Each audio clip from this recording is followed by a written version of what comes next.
Okay. இப்ப நாங்க பார்த்தது எப்படி ஃபெமினிஸ்ட் அப்ரோச்சுக்கு இந்த மாதிரியான முக்கியமான கொஷன்ஸ் வந்து ரைஸ் பண்ணப்படுற அப்படின்றத பார்த்தோம். இப்ப பார்ப்போம், இந்த ஃபெமினிஸ்ட் அப்ரோச்சால பொலிட்டிக்கல் சயின்ஸுக்கு என்ன மாதிரியான புதிய கன்செப்ட்ஸ் வந்து இன்ட்ரடியூஸ் பண்ணப்பட்ட அப்படின்னு. பொதுவா எந்த ஒரு விஷயத்தையும் பேசக்கோலே நாங்க கன்செப்ட்ஸை யூஸ் பண்ணுவோம். கன்செப்ட்ஸ் என்னத்துக்கு யூஸ் பண்றோம்னா, அந்த விஷயத்த சிம்பிளிஃபை பண்ணி விளங்கப்படுத்துறது. ஃபார் எக்ஸாம்பிள், நாங்க ஒரு விஷயத்தை எலபரேட் பண்ணக்கோல, எக்ஸ்பிளைன் பண்ணக்கோல ஒரு வேர்டை யூஸ் பண்ணுவோம். அந்த வேர்டு எங்களுக்கு புதுசா இருந்தாலும் நாங்க என்ன செய்வோம்னா, டிக்ஷனரியில போயிட்டு பார்ப்போம் இதுக்கான மீனிங் என்ன அப்படின்னு, இல்லாட்டி கூகுள்ல போயிட்டு சர்ச் பண்ணி பார்ப்போம். ஸோ அந்த சர்ச் பண்ணக்கோல அந்த வேர்டுக்கு கிடைக்கிற அந்த மீனிங்கை வச்சு நாங்க சொல்ற அந்த சென்டென்ஸ்ல மீனிங்கை வந்து நாங்க டிரைவ் பண்ணி கொள்வோம். இதுதான் பொதுவான எங்களோட வேர்ட்ஸுக்கு நாங்க ஹார்ட் வேர்ட்ஸுக்கு நாங்க பயன்படுத்துற பொதுவான ப்ராசஸ், அதை விலை கொள்றதுக்கு. அது மாதிரி இந்த பொலிட்டிக்கல் சயின்ஸுக்கு இந்த ஃபெமினிஸ்ட் அப்ரோச்சால புதிய வேர்ட்ஸ், புதிய கன்செப்ட்ஸ் வந்து இன்ட்ரடியூஸ் ஆகுது. இந்த இன்ட்ரடக்ஷன் மூலமா பொலிட்டிக்கல் சயின்ஸ் என்ரிச் ஆக ஆரம்பிச்சு, வளம் பெற ஆரம்பிச்சு. பொலிட்டிக்கல் சயின்ஸை எக்ஸ்பிளைன் பண்ணக்கோல இந்த வேர்ட்ஸை பயன்படுத்தி செல்லக்கோல நீங்க ஒரு ஃபெமினிஸ்ட் வேர்ஷன்ல இந்த ஐடியாஸை செல்ற அப்படின்னு உங்களுக்கு ஒரு ஐடென்டிட்டி, ஒரு அடையாளம் கிரியேட் ஆக ஆரம்பிச்சு. அதுல முக்கியமான கன்செப்ட்ஸ் என்னன்னு பார்ப்போம். The social role. The social ரோல்னா இந்த சமூக சமூக பங்கு பற்றல், இல்லாட்டி சமூக சமூக அங்கத்துவம், அந்த மாதிரி சொல்லலாம். For example, male female, man woman என்று சொல்லி, அப்படின்னா ஆண் பெண் என்று சொல்லி, இது ஆணுக்குரிய பங்கு, இது பெண்ணுக்குரிய பங்கு, ரைட்? இது ஆண்களோட பரப்பு, இது பெண்களோட பரப்பு, அப்படி என்று சொல்லி அந்த மாதிரியான இந்த சொற்கள் வந்து இந்த அரசியல் பரப்புகளுக்கு ரிவால்வ் ஆகிறதுக்கு, ரைட், வளமையா மாறுறதுக்கு முக்கியமான ஒரு ரீசன் இந்த ஃபெமினிஸ்ட் அப்ரோச், ரைட்? அந்த மாதிரி இன்னொரு முக்கியமான வேர்ட் தான், இல்லாட்டி முக்கியமான ஒரு கான்செப்ட் தான் இந்த லேபர் கேப். நாங்க ஃபர்ஸ்ட்டுக்கு மார்க்சிஸ்ட் ஃபெமினிஸ்ட் அப்ரோச் பேசின மாதிரி, எப்படி பெண் லேபர்ஸ், உமன் லேபர்ஸுக்கு வந்து எந்த மாதிரி அவங்களுக்கு இன்சஃபிஷியன்ட் எலோகேஷன் ஆஃப் மணி, அவங்களுக்கு எந்த அளவுக்கு குறைவான அளவுக்கு சம்பளம் வழங்கப்பட்டு, அவங்களோட எலவன்சஸ் எந்த அளவுக்கு குறவு, ஏன் அவங்களுக்கு குறவு அப்படி என்று அந்த லேபர் கேப், அந்த தொழிலாளர்களுக்கு அந்த சம்பளம் பெறத்திலிருந்து அந்த கேப்பை வந்து விளங்கப்படுத்துறதுக்கு அவங்க பயன்படுத்தின அந்த சொல் தான் இந்த லேபர் கேப்.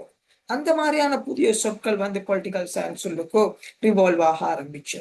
மாதிரி இந்த ஃபாதர் பேஸ்ட் ஃபெமிலி, பொதுவா ஆரம்ப காலத்திலிருந்து ஃபாதர் பேஸ்ட் ஃபெமிலி தான் இருந்தது. பட் அது ஒரு சொல்ல ஐக்கல்ல. பட் பெண்கள் பெண்ணியல்வாதிகள் என்ன செய்ய ஆரம்பிச்சாட்டா, இந்த ஆண் தலைமைத்துவ குடும்பத்தை பெண் தலைமைத்துவ குடும்பத்திலிருந்து அந்த டிஃபரன்ஷியேட் பண்றதுக்கு the father paste family, right, ஆண் மைய குடும்பம், இந்த மாதிரியான சொற்களை இன்ட்ரடியூஸ் பண்ண ஆரம்பிச்சு.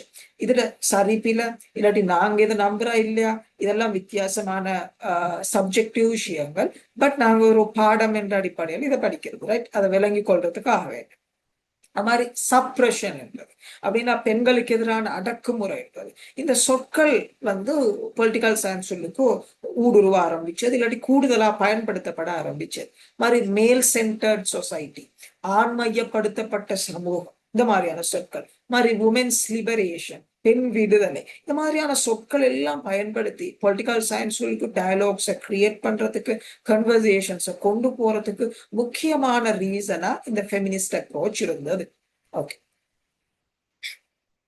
இங்க பாருங்க, இங்க முக்கியமா எங்களுக்கு பார்க்கணும் எக்ஸ்பேண்டிங் த பொலிட்டிக்கல் கேன்வஸ். இப்ப கேன்வஸ்ன்றது நாங்க சொல்றது இந்த சித்திரம் வரைகிறதுக்கு பயன்படுத்துற அந்த பலகையை சொல்லுவோம், ரைட், பொதுவா. சோ இந்த பொலிட்டிக்கல் கேன்வஸ், இந்த அரசியல் வரைபடத்துக்குள்ளுக்கு எப்படி ஒரு புதிய ஒரு எக்ஸ்பான்ஷன், புதிய ஒரு விரிவாக்கத்தை இந்த அரசியல் பரப்புள்ளுக்கு எப்படி பெண்ணியல் அணுகுமுறை கொண்டு வந்து அப்படின்னு பார்க்கணும். Amendments to the field of political science, political சயின்ஸுக்கு சில திருத்தங்களையும் இந்த பெண்ணியல்வாத அணுகுமுறை கொண்டு வந்தது. இப்ப பாருங்க, ட்ரெடிஷனல் ஐடென்டிட்டிஸ், அரசியல் விஞ்ஞானத்துள்ளுக்கு இல்லாட்டி அரசியல் உள்ளுக்கு பாரம்பரியமாயிருந்த இந்த ஐடென்டிட்டிஸ், அடையாளங்கள் எது இருந்தாண்டா, சிட்டிசன், பிரஜை, சொசைட்டி, சமூகம், நேஷன், தேசம், கிளாஸ், வகுப்பு, இந்த மாதிரியான அடையாளங்கள் இருக்கு. இந்த ஃபெமினிஸ்ட் வந்து என்ன செய்ய ஆரம்பிச்சேன்னா, இந்த பாருங்க பிளஸ் மார்க் கொண்டு இருக்குது அப்படின்னா ஃபெமினிஸ்ட் எடிஷன்ஸ் வர ஆரம்பிச்சு அவங்க சில விஷயங்களை சேர்க்க ஆரம்பிச்சு. அதுல முக்கியமா male social role, female social role, ஆண்களுக்கான சமூக வகிப்பங்கு, பெண்களுக்கான சமூக வகிப்பங்கு. அப்படி என்றால் சிட்டிசன் என்றா சிட்டிசன் உள்ளுக்கு ஆண்களுக்கு வேறையான பங்கு, சிட்டிசன் உள்ளுக்கு பெண்களுக்கு வேறையான பங்கு, சொசைட்டிக்குள்ளுக்கு ஆண்களோட பங்கு, பெண்களோட பங்கு, ரைட்? நேஷன் என்றா தேசம் உள்ளுக்கு ஆண்களோட ரோல் என்ன, பெண்களோட ரோல் என்ன, கிளாஸ் என்றா வகுப்புக்குள்ளுக்கும் ஆண்களுக்கு பிரத்யேகமான ஒரு வகுப்பு, பெண்களுக்கு பிரத்யேகமான வகுப்பு. இப்படி அதுக்குள்ளுக்கு ஃபெமினிஸ்ட் எடிஷன்ஸை கொண்டு வர ஆரம்பிச்ச. சோ இந்த பாரம்பரிய இந்த அடையாளங்களுக்கு இந்த பெண்ணியல் மையப்படுத்தப்பட்ட இந்த அடையாளங்களும் ஊடுருவி புதிய ஒரு நியூ பொலிட்டிக்கல் ரியாலிட்டி, ஒரு புதிய ஒரு அரசியல் யதார்த்தம் உருவாக ஆரம்பிச்சது. சோ பாருங்க, நியூ கோல்ஸ் எஸ்டாப்ளிஷ்ட். இந்த புதிய யதார்த்தம் உருவாகினத்தோட women's liberation was added as a primary goal of politics, standing equal to human liberation and social liberation. Right? என்ன சொல்ல வரேன்டா, இந்த இந்த புதிய யதார்த்தம் உருவாகினதுக்கு அப்புறம் பொலிட்டிக்கல் சயின்ஸுக்கு புதிய கோல்ஸ் கிரியேட் ஆக ஆரம்பிச்சு. அந்த புதிய கோல்ஸ்ல முக்கியமான ஒன்றுதான் பெண் விடுதலை என்று சொல்றது. அப்படின்டா ஆரம்ப காலத்திலிருந்து இந்த மனுஷன் விடுதலையை பத்தி சொல்லப்பட்டிருந்தது, சமூக விடுதலையை பத்தி சொல்லப்பட்டிருந்தது. அப்படின்னா லிபரலிசத்துள்ளுக்கு ஆண்கள் எப்படி அவங்களோட சுயாதீனமான அந்த தனிப்பட்ட அடையாளத்தை பாதுகாக்கிறதுக்கான விடுதலை நடக்கணும்னு பேசியிருக்கு. சோசியலிசத்துள்ளுக்கு எப்படி வர்க்க ரீதியா அடக்குமுறையிலிருந்து விடுதலை அடையணும்னு பேசியிருக்கு. பட் இங்க என்ன சொல்ல வரண்டா, பெண்களுக்குன்னு தனியான விடுதலை வேணும் அப்படி என்று பெண் விடுதலையை மட்டும் மையப்படுத்தின ஒரு கருத்தியல் இல்லாட்டி ஒரு கருத்துக்களோட தொகுப்பு வந்து இந்த ஃபெமினிஸ்ட் அப்ரோச்சால கிரியேட் ஆக ஆரம்பிச்சது. சோ இதால் என்ன நடக்க ஆரம்பிச்சுன்னா, பொலிட்டிக்கல் சயின்ஸுக்கு பெண்களை மையப்படுத்தின புதிய கோல்ஸ், பெண் விடுதலை மையப்படுத்தின புதிய கோல்ஸ் வந்து கிரியேட் ஆக ஆரம்பிச்சது. ஓகே, சோ நாங்க ஃபர்ஸ்ட்டுக்கு பார்த்த மாதிரி இந்த பின்னியல்வாத அணுகுமுறையால நடந்த முக்கியமான ஒரு விஷயம் தான் ரீஅனலைசிங் கோ கன்செப்ட்ஸ். அப்படின்றால் அரசியல் விஞ்ஞானத்துக்குள்ளுக்கு இருந்த கோ கன்செப்ட்ஸ், மைய கருத்துக்கள், அந்த மைய கருத்துக்களை ரீஅனலைஸ் பண்ண ஆரம்பிச்சு, ரைட்? மீள பரிசீலிக்க ஆரம்பிச்சு. அப்படின்றா த ஸ்டேட், அரசுண்டா அரசு பெண்களை எப்படி பார்க்கும், இல்லாட்டி பெண்கள் அரசு எப்படி பார்க்கிற அப்படின்னு புதிய வரைவிலக்கணம். பவர், அதிகாரம் என்றா அது பெண்கள் எப்படி அதிகாரத்தை பார்க்கிற, இல்லாட்டி அதிகாரம் பெண்களை வந்து எப்படி கையாளுங்க, ரைட்? டெமோக்ரஸி, ஜனநாயகம் என்றா அதை பெண்கள் மையப்படுத்தி ஜனநாயகத்தை எப்படி பார்க்கிற, ஈக்குவலிட்டி, சமத்துவம்டா பெண்களை மையப்படுத்தி சமத்துவத்தை எப்படி பார்க்கிற, ரைட்ஸ், உரிமைகள்டா பெண்களை மையப்படுத்தி உரிமைகளை எப்படி பார்க்கிற, சிட்டிசன்ஷிப், பிரஜா உரிமைண்டா பெண்களை மையப்படுத்தி பிரஜா உரிமை எப்படி பார்க்கிற. இப்படி அரசியல் விஞ்ஞானத்துக்குள்ளிக்கிற பேசிக் கான்செப்ட்ஸை பெண்களை மையப்படுத்தி ரீஅனலைஸ் பண்ண ஆரம்பிச்சது. Okay, the feminist approach demanded a reanalysis of basic political concepts on a feminist basis. இப்ப நாங்க ஃபர்ஸ்ட்ல சொன்ன மாதிரிதான் ஃபெமினிஸ்ட் அப்ரோச் என்ன செய்ய ஆரம்பிச்சேன்டா, இந்த பொலிட்டிக்ஸ்ல இருக்கிற அடிப்படை கருத்துக்களை பெண்ணியல்வாத அடிப்படைகளை மையப்படுத்தி மீள அவதானிக்க வேணும் அப்படின்ற ஒரு கருதுகோள இல்லாட்டி ஒரு பார்வையை உருவாக்கின. No term remain neutral. இந்த பொலிட்டிக்கல் சயின்ஸ் கேட்கிற எந்த ஒரு டேர்மும் எந்த ஒரு சொற்பதமும் வந்து நியூட்ரலாக ஈக்க இவங்க உடல் இல்ல. அப்படின்றா நியூட்ரல்டா இது ஆண்களுக்கும் இல்லை பெண்களுக்கும் இல்லை, இது பொதுவான கருத்து அப்படின்ற அவங்க கொண்டே முடியல. பெண்களை மையப்படுத்தி தான் இதை பார்க்க வேணும் அப்படின்ற மாதிரியான ஒரு ஒரு ஒரு ஒரு பார்வைய, ஒரு பக்கச்சார்பான பார்வையை இவங்க உருவாக்கின. All definitions were discarded to reveal the power dynamics hidden within.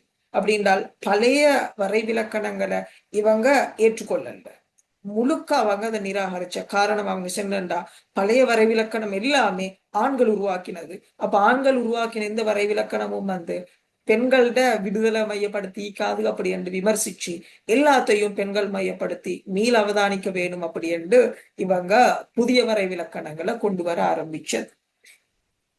So இவங்களோட முக்கியமான ஒரு பார்ட் தான் த பர்சனல் இஸ் பொலிட்டிக்கல்.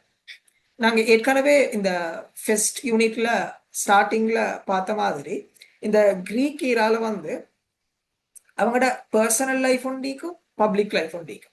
அப்படின்னால் பப்ளிக் லைஃப்ல தான் இந்த பொலிட்டிக்கல் ஆக்ஷன்ஸ் நடக்கும். அவங்களோட பர்சனல் லைஃப்ல அவங்களோட பர்சனல் விஷயங்களை செஞ்சு கொள்வாங்க. ஸோ இதைத்தான் நீங்க சொல்ல வர இந்த கிரீக் ஈரால இங்க பாருங்க, politics as a common social function, right? அரசியல் வந்து ஒரு பொதுவான ஒரு சமூக செயற்பாடாக தான் பார்த்தது. அப்படின்னா பிரைவேட் லைஃப்ல பொலிட்டிக்ஸ் இல்லை. அப்படிதான் கிரீக் ஈரா, கிரேக்க காலத்திலிருந்து அப்படின்றால் அரசியல் விஞ்ஞானம் எப்ப தோன்றினோ அப்ப தோன்றின காலத்திலிருந்து இருந்து வந்தது, ரைட்? இந்த ஃபெமினிஸ்ட் ஈரால இந்த ஃபெமினிஸ்ட் என்ன சொல்ல ஆரம்பிச்சான்னா, இந்த பாருங்க, feminism updated the general idea of politics. It force the acceptance of politics as a personal field, politicizing the domestic and the private. அவங்க சொன்ன இந்த பப்ளிக் லைஃப்ல மட்டும் அரசியல் ஈக்கிற, பிரைவேட்ல இல்ல, அப்படி ஒன்று இல்லை. பிரைவேட் லைஃப்லயும் பாலிடிக்ஸ் ஈக்கிற அப்படின்னா அவங்க சொன்ன.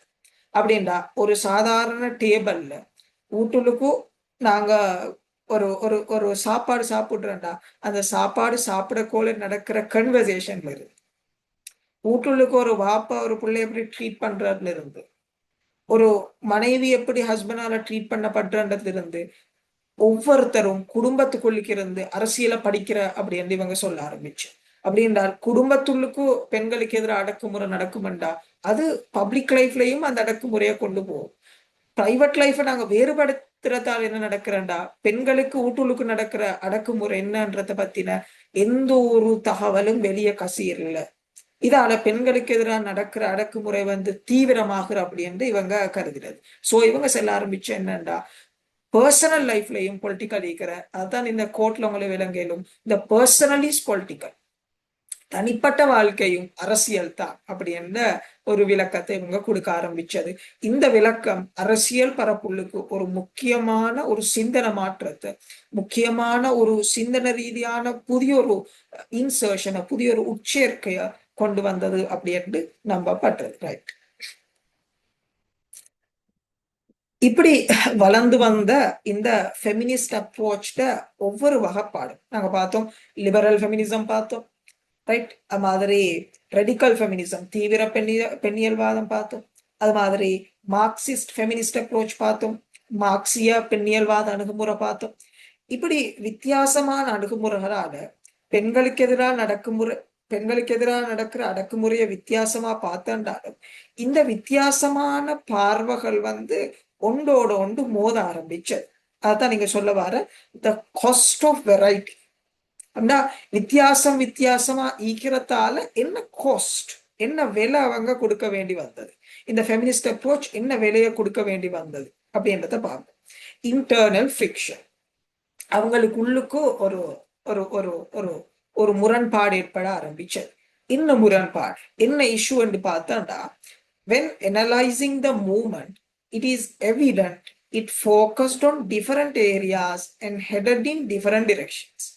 உங்களுக்கு இந்த பார்த்தா விளங்கும், இந்த சென்ட்ரல் பாயிண்ட்ல இருந்து அப்படின்னா பெண் விடுதலை அப்படின்ற அந்த சென்ட்ரல் பாயிண்ட்ல இருந்து இந்த ஒவ்வொரு பார்வையும் ஒவ்வொரு டிரெக்ஷன்ல அவங்களோட கருத்துக்களை கொண்டு போகணும். இதால அவங்களுக்கு இடையில ஒரு ஒருமித்த கருத்திகள், ரைட்? இதால என்ன நடக்க ஆரம்பிச்சுன்னா வித்தியாசமான பார்வைகள், வித்தியாசமான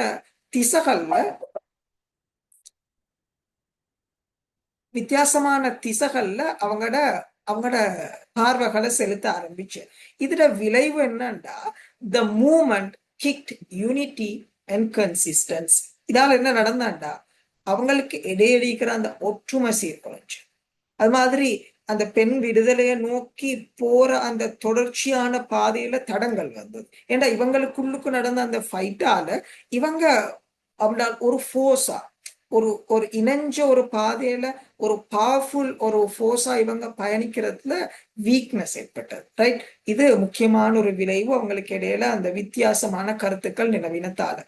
இதால என்ன ரிசல்ட் வந்தா, feminist movements suffered from being politically organized, struggling to present a single front. First சொன்ன மாதிரி இவங்களுக்கு இடையில அந்த ஒற்றுமை சீர்குலைஞ்சதால இவங்க அரசியல் ரீதியா ஆர்கனைஸ் ஆர்கனைஸ்டா ஒர்க் பண்றதுல, அந்த ஒழுங்கமைக்கப்பட்டு வேலை செய்யறதுல இவங்களுக்கு பெரிய சிரமங்கள் ஏற்பட்டது, பெரிய சேலஞ்சஸ் ஏற்பட்டது. இதால ஒரு சிங்கிள் ஃப்ரண்ட்ல இருந்து அப்படின்னா ஒரு ஒரு ஒருமித்த பார்வையில் இருந்து அவங்களோட கருத்துக்களை செல்றதுக்கு, பெண் விடுதலையை பத்தின அபிப்பிராயங்களை வெளிக்கொண்டு வரதுல தடங்கல்களை இவங்க எதிர்நோக்கினர். அதால இவங்களோட அந்த பயண பாதையில வந்து ஒரு ஒரு ஒரு ஒரு ஸ்லோனஸ், ஒரு ஒரு ஒரு ஒரு மெதுவான தன்மை ஏற்பட ஆரம்பிச்சது 1980s 1990sல. சோ இந்த விஷயத்தையும் நாங்க இந்த பாட்டுல விளங்கி கொள்றது முக்கியம். ஓகே, இந்த மெதுவான இந்த பாதை, சாரி, இந்த மெதுவான இந்த பயணம் உருவாகிறதுல, இல்லாட்டி அவங்களோட பழைய ஃபோர்ஸ் இல்லாம போறதுல செல்வாக்கு செலுத்தின இன்னும் ஒரு முக்கியமான காரணி தான் 1980களில் நிலவின இந்த முக்கியமான அரசியல் செல்வாக்குள்ள இந்த ரெண்டு பேர்ட பயணப்பாதை, இல்லாட்டி இந்த ரெண்டு பேர்ட கருத்துக்கள், இந்த பழைய ஃபெமினிச கருத்துக்களை மீளுருவாக்கம் செய்யறதுல, இல்லாட்டி பழைய ஃபெமினிச கருத்துக்களை வந்து சேலஞ்ச் பண்றதுல செல்வாக்கு செலுத்தின விதம். முக்கியமா ரொனால்ட் ரேகன், அது மாதிரி மார்கரெட் தாட்சர். ரொனால்ட் ரேகன் வந்து அமெரிக்கன் பிரசிடென்ட் அப்ப இருந்து, Margaret Thatcher UK president, UK prime minister, sorry. Okay, இவங்க என்ன சொன்னா, இவங்க அரசியல் ரீதியா வந்து இந்த பெண்ணியல்வாத கருத்துக்களுக்கு கிரிட்டிக் ஒன்று முன்வச்சு. அந்த கிரிட்டிக் என்னன்னா, by the 1980s, leaders like Reagan and Thatcher openly criticized feminism, arguing it was harming the social stability and the social framework. இவங்க சொல்ல ஆரம்பிச்ச இந்த ஃபெமினிச கருத்துக்கள் என்ன செய்துண்டா, இதுவரைக்கும் இந்த மேற்குலகத்துல, மேற்கு ஐரோப்பால இருந்த அந்த சமூக அந்த சமநிலைய, இல்லாட்டி அந்த சமூக உறுதித்தன்மைய, அது மாதிரி சமூகம் எப்படி ஒருமிச்சு வேலை செஞ்சோ, அந்த வேலை செஞ்சு அந்த ஒற்றுமையை சீர்குலைக்கிற வேலைய இந்த ஃபெமினிச கருத்துக்கள் செய்து அப்படின்னு இவங்க கிரிட்டிசைஸ் பண்ண ஆரம்பிச்சு. பெர்டிகுலர்லி இந்த தந்தை மையப்படுத்தின அரசியல், தந்தை மையப்படுத்தின குடும்ப வாழ்க்கை தான் காலம் காலமா இருந்து வந்த. அதால சமூகத்துள்ளுக்கு ஒரு ஒருங்கிணைப்பு இருந்து, குடும்ப வாழ்க்கையில் ஒரு ஒருங்கிணைப்பு இருந்து, இவங்க ஃபெமினிஸ்ட் வந்து அதை கேள்வி கேட்க ஆரம்பிச்சதால அந்த குடும்ப வாழ்க்கையில சரிவு வர ஆரம்பிச்சு. அதை என்ன செய்ய ஆரம்பிச்சேன்னா, சமூக வாழ்க்கையில சரிவு ஏற்படுத்தின. இந்த சரிவு என்ன செய்ய ஆரம்பிச்சேன்டா, அந்த மேற்குலகத்துக்குள்ளுக்கு இருந்த அந்த சரியான கட்டுமானத்துல, இல்லாட்டி அந்த நிலை திருப்புல பெரிய ஒரு மாற்றத்தை கொண்டு வரத்துக்கு ஃபெமினிச கருத்துக்கள் காரணமாகின அப்படின்னு ஃபெமினிஸ்ட் கருத்துக்களை வந்து இந்த மார்கரெட் தாட்சர், ரொனால்ட் ரேகனும் வந்து விமர்சிக்க ஆரம்பிச்சு. அது மாதிரி இது அரசியல் பரப்புல அவங்க முன் வச்ச கிரிட்டிசிசம். அது மாதிரி கல்ச்சரல் கிரிட்டிக் அப்படின்னா கலாச்சார ரீதியாகவும் வந்து இந்த ஃபெமினிச கருத்துக்களுக்கு எதிர்கருத்துக்கள் வர ஆரம்பிச்சு. பெர்டிகுலர்லி இந்த இஸ்லாமிய மத சிந்தனைகளால், பெர்டிகுலர்லி இந்த ஷியா கருத்துக்கள் 1979ல ஈரானிய புரட்சியோட சேர்த்து ஈரான்ல வந்து இஸ்லாமிக் ரிபப்ளிக் உருவாக ஆரம்பிச்சு. அதோடு சேர்த்து பாருங்க, simultaneously extremist ideas in Islamic countries emphasize the traditional role of women, further challenging the feminist mandate. முக்கியமா இஸ்லாமிய நாடுகள்ல பெண்கள் எப்படி ஒரு வரையறையோட வாழும் அப்படின்னா, அவங்களோட உரிமையை வந்து மறுக்கிற இல்ல, அவங்க எப்படி அவங்களுக்குன்ற ஒரு ஒழுக்கமான வாழ்க்கை இருக்கிறது, அந்த ஒழுக்கமான வாழ்க்கைய மீறி பெண் விடுதலை அப்படின்னு ஒன்று ஈக்கிறா அப்படின்னு கேள்விக்கு உட்படுத்தினார். அதால முஸ்லிம் பெண்கள் அவங்களுக்குன்ற ஒரு தனித்துவமான வாழ்க்கை ஒழுங்கு கடைபிடிக்க ஆரம்பிச்சதால அந்த மேற்குலக அந்த பெண்ணியல்வாதிகள் வந்து இந்த முஸ்லிம் பெண்களை அவங்களோட அந்த அந்த அந்த அந்த பொறிமுறைக்குள்ளுக்கு, இல்லாட்டி அவங்களோட சிந்தனை பொறிமுறைக்குள்ளுக்கு உள்வாங்கி கொள்றதுல சிரமங்களை எதிர்கொண்டது. சோ இதுவும் வந்து அந்த பெண்ணியல்வாதிகள் எதிர்கொண்ட இன்னொரு முக்கியமான சேலஞ்ச், இல்லாட்டி முக்கியமான ஒரு கிரிட்டிக், ரைட்? அவங்க எதிர்கொண்ட முக்கியமான ஒரு விமர்சனம் கலாச்சார ரீதியா.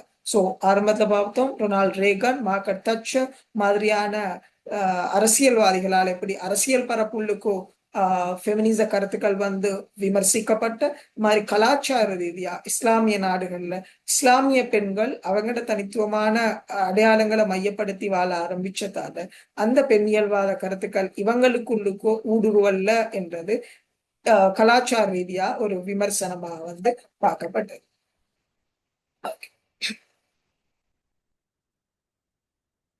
நாங்க லாஸ்ட் பார்ட்டுக்கு வந்திருக்கிறேன். an irreversible evolution. Despite the downfall of the 1980s and internal disunity, the feminist mandate achieved its primary intellectual goal. By cautioning facts, redefining concepts, and politicizing the personal, it ensured that political science could never return to its pre-feminist definitions. Right? அப்படின்னா 1980கள் இப்ப நாங்க பார்த்த மாதிரி அவங்களுக்கு இடையில அந்த liberal தீவிர பெண்ணியல்வாதம் Marxist feminism இதுக்குள்ளுக்கும் டிஸ்யூனிட்டி ஒற்றுமை இல்லாம போனாலும் அது மாதிரி அரசியல் ரீதியா கலாச்சார ரீதியா விமர்சனங்களை எதிர்கொண்டாலும் இவங்களோட பிரைமரி இன்டெலெக்சுவல் கோல் அவங்களோட அடிப்படை கல்வி ரீதியான இல்லாட்டி அவங்க என்னத்தை சாதிக்கணும்னு அவங்க விரும்பினோம், பெண் விடுதலைய சாதிக்க வேணும்னு அவங்க விரும்பினோம், அதுல அவங்க வெற்றி அடைஞ்சிக்கிற அரசியல் பரப்புள்ளுக்கு அப்படி என்றுதான் கூற வேணும். உதாரணமா சொல்றேன்டா, எப்படி அவங்க அரசியல் பரப்புள்ளுக்கு அதுவரைக்கும் இருந்த ஃபேக்ட்ஸ்ன்னு நம்பப்பட்ட உண்மைகள் என்று நம்பப்பட்ட விஷயங்கள் அவங்க கேள்விக்குட்படுத்தின. அது மாதிரி கன்செப்ட்ஸை ரீடிஃபைன் பண்ண நாங்க ஃபர்ஸ்ட் பேசுற மாதிரி ஸ்டேட் என்றா டெமோக்ரஸி என்றா அதை பெண்களுக்கு எப்படி என்ற மாதிரி அவங்க அதை ரீடிஃபைன் பண்ண புதிய கன்செப்ட்ஸை இம்ப்ரவைஸ் பண்ண women's liberation, father centred family, மேல் சென்டர்ட் சொசைட்டி, இப்படி புதிய கன்செப்ட்ஸ் அவங்க இம்ப்ரவைஸ் பண்ண. அது மாதிரி பொலிட்டிசைசிங் த பர்சனல் நாங்கள் ஃபர்ஸ்ட் பேசுற மாதிரி இந்த பப்ளிக் வர்சஸ் பர்சனல் என்றதுல பப்ளிக் லைஃப்ல தான் பொலிட்டிக்ஸ் ஈக்கணும், பர்சனல் லைஃப்ல பொலிட்டிக்ஸ் ஈக்கலாதுன்றதை மாத்தி பர்சனல் இஸ் பொலிட்டிக்கல் அப்படி என்று புதிய டெஃபினிஷன்ஸை கொடுக்க ஆரம்பிச்சு. இந்த மாதிரி அவங்களோட அபிப்பிராயங்களை பொலிட்டிக்கல் சயின்ஸ்குள்ளுக்கு உள்நுழைச்சத்தின் மூலமா அவங்களோட பிரைமரி டார்கெட் அவங்க அடைஞ்சது அப்படின்றதான் நாங்க இதன் மூலமா இன்ஃபர் பண்ண இயலும், அனுமானிக்க இயலும் அப்படி என்று இந்த கன்க்ளூஷன் சொல்லுது. சோ இதால என்ன நடந்தாண்டா, பொலிட்டிக்கல் சயின்ஸ் இப்ப திரும்பி பெய்த்து அதோட பயண பாதையை பார்க்கக்கோலே ஃபெமினிஸ்ட் கருத்துக்களுக்கு முந்தி இருந்த கால பகுதியில் இருந்த கருத்துக்களை மறுவனம் ஒரு நாளும் திருப்பி கொண்டு வர இயலாது. மறுவனம் புதிய கருத்துக்களை கொண்டு வர வேணும் என்றால் அது ஃபெமினிஸ்ட் கருத்துக்களையும் சேர்த்தி தான் அது கொண்டு வர வேணும் அப்படி என்ற ஒரு ஃபைனல் கன்க்ளூஷன் எங்களுக்கு கொண்டு வர இயலும். ஸோ ஃபெமினிஸ்ட் அப்ரோச் எந்த அளவுக்கு பொலிட்டிக்கல் சயின்ஸ்ல ஒரு மறுக்க முடியாத ஒரு ஒரு ஒரு ஒரு இம்பாக்ட் ஒரு தாக்கத்தை செலுத்திக்கிறா அப்படின்றத இதன் மூலமா எங்களுக்கு பார்க்கணும். ஸோ எங்களோட லெக்சர்ஸ் இதோட நாங்க முடிச்சு கொள்வோம். எங்களுக்கு இதோட ஃபர்ஸ்ட் யூனிட் முடியுது. நாங்க அடுத்த லெக்சர்ல செகண்ட் யூனிட்டை ஸ்டார்ட் பண்ணுவோம். ரஹ்மே, ஏதாவது டவுட் இருக்குதா? No, I understood. Okay.